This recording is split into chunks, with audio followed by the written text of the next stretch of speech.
You notice it late at night, when the noise fades, when the group chats go silent. Some people don't have friends, not one, not a circle, not even someone to call casually. And the world treats that like a flaw, like something must be wrong with them. But here's the uncomfortable thought. What if the absence of friends isn't a failure, but a consequence?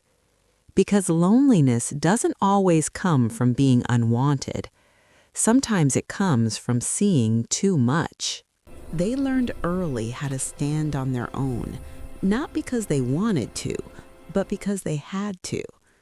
People without friends often develop extreme self-sufficiency. They don't reach out easily. They don't expect rescue. Inside, there's a quiet belief that depending on others is risky, so they become their own support system, strong, capable, independent.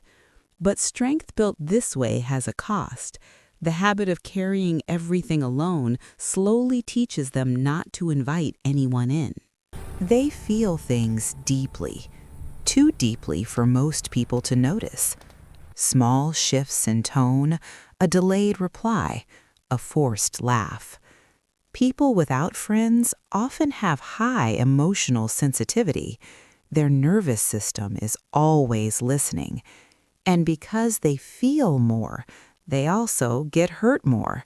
So they pull back, not out of coldness, but self-protection. When connection hurts this intensely, distance starts to feel safer than closeness. Here's the twist that changes everything. They aren't unlikable, they aren't broken, they aren't socially defective. They simply see through most connections. They sense when bonds are built on convenience, boredom, or status. They notice when friendship is just a way to avoid being alone. So they opt out.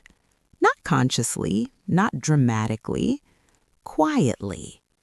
Because fake closeness feels worse to them than real solitude ever could. They don't tolerate shallow bonds. Small talk drains them.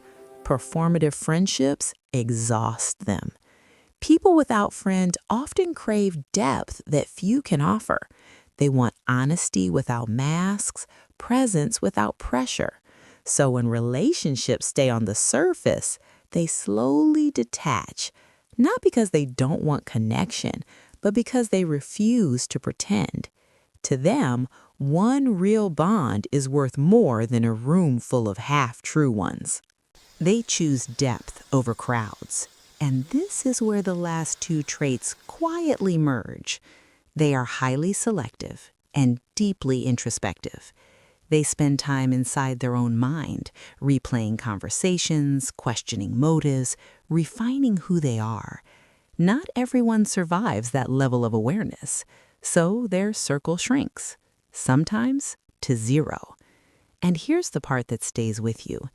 They don't lack friends because they are empty. They lack friends because they refuse connections that would cost them their truth. And once you see that, you can't unsee it. And this is the realization that doesn't let go. Some people walk alone not because they failed at connection, but because connection failed them first. They learn that being surrounded can still feel isolating, that laughter can hide distance, that company doesn't always mean care. So they chose solitude with honesty over togetherness with compromise. And once you understand this, you stop asking why they have no friends.